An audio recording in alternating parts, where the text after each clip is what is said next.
શું તમારા જીવનમાં થોડા દિવસો અજીબ બની રહ્યું છે? વારંવાર માતાજીના સાંભળવા મળે છે, મંદિરમાં જવાનું મન થાય છે, અથવા રાત્રે એવા સપના આવે છે જેનો અર્થ તમને સમજાતો નથી? તો આ વિડીયો અંત સુધી જરૂર જોતા રહેજો, કારણ કે હું તમને એવા 11 સંકેતો વિશે જણાવીશ જે ઘણા ભક્તોના જીવનમાં માતાજીની વિશેષ કૃપા મળતા પહેલાં જોવા મળે છે.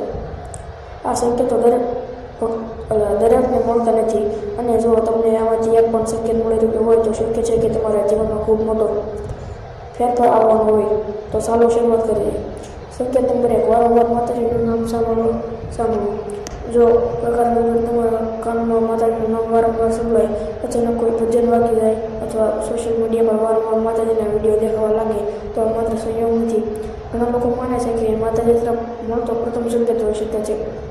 હવે તમારે ભક્તિના માર્ગે આગળ વધવું જોઈએ. સંકેત નંબર 2, મંદિરમાં જવાની તીવ્ર ઈચ્છા થવી. જો પહેલાં તમારું મન મંદિરમાં જતું ન હોય અને અચાનક રોજ માતાજીના દર્શન કરવાની ઈચ્છા થાય, તો તે તમારા મનની અંદર સકારાત્મક પરિવર્તનનો સંકેત હોઈ શકે છે. સંકેત નંબર 3, વારંવાર દીવો અથવા જ્યોત દેખાવું. જો તમને સપનામાં અથવા ધ્યાન દરમિયાન તેજસ્વી પ્રકાશ દીવો અથવા જ્યોત દેખાય, તો ઘણા લોકો તેને દિવ્ય આશીર્વાદનો સંકેત માને છે. પ્રકાશ હંમેશા અંધકાર દૂર થવાનો સંદેશ આપે છે. સંકેત નંબર 4, મુશ્કેલ સમયમાં આજની મદદ મળવી. ક્યારેક જીવનમાં એક પરિસ્થિતિ આવે છે કે જ્યાં કોઈ રસ્તો દેખાતો નથી, પણ અચાનક કોઈ વ્યક્તિ આવીને મદદ કરે. આવી મદદ ઘણા લોકો માટે ભગવાનની કૃપાનું માધ્યમ બની જાય છે. સંકેત નંબર 5, ખરાબ આદતો આપોઆપ છૂટવા લાગવી. જો તમારામાં ગુસ્સો ઓછો થવા લાગે, ખોટું બોલવાનું મન ન થાય છે અને સારા કામ કરવાની ઈચ્છા વધે, તો આ આંતરિક પરિવર્તન ખૂબ શુભ માનવામાં આવે છે. સંકેત નંબર 6, સપનામાં મંદિર, ઘર અથવા માતાજીના દર્શન. ઘણા ભક્તો કહે છે કે તેમને સપનામાં મંદિર, આરતી, ઘંટ અથવા માતાજીનું સ્વરૂપ દેખાતું હતું. આવા સપનાઓને ઘણા લોકો શુભ માનતા હોય છે. જોકે દરેક સપનાનો અર્થ એક સરખો હોવો જરૂરી નથી. સંકેત નંબર 7, ઘરમાં સકારાત્મક વાતાવરણ અનુભવવું. ઘરમાં પહેલાં ઝઘડા થતા હોય પણ હવે શાંતિ અનુભવાય, મન હળવું લાગે અને પરિવાર વચ્ચે પ્રેમ વધે, તો આ પણ શુભ પરિવર્તનનો સંકેત હોઈ શકે છે. સંકેત નંબર 8, અટકેલા કામ ધીમે ધીમે શરૂ થવાનું. ઘણા સમયથી અટકેલું કામ, નોકરી, ધંધો અથવા કોઈ મહત્વપૂર્ણ નિર્ણય અચાનક આગળ વધવા લાગે, તો તે તમારા માટે સારો સમય શરૂ થવાનો સંકેત બની શકે છે.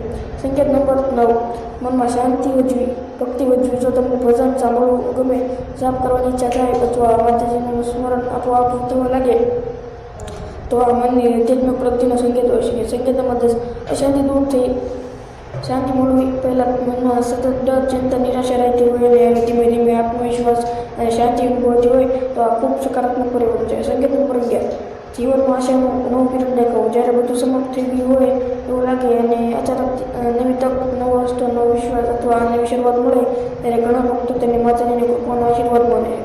મહત્વપૂર્ણ વાત મિત્રો, યાદ રાખજો, આવા સંકેતોને અંધશ્રદ્ધા તરીકે નહીં, પરંતુ આત્મચિંતન અને ભક્તિ માટેની પ્રેરણા તરીકે જોવું જોઈએ.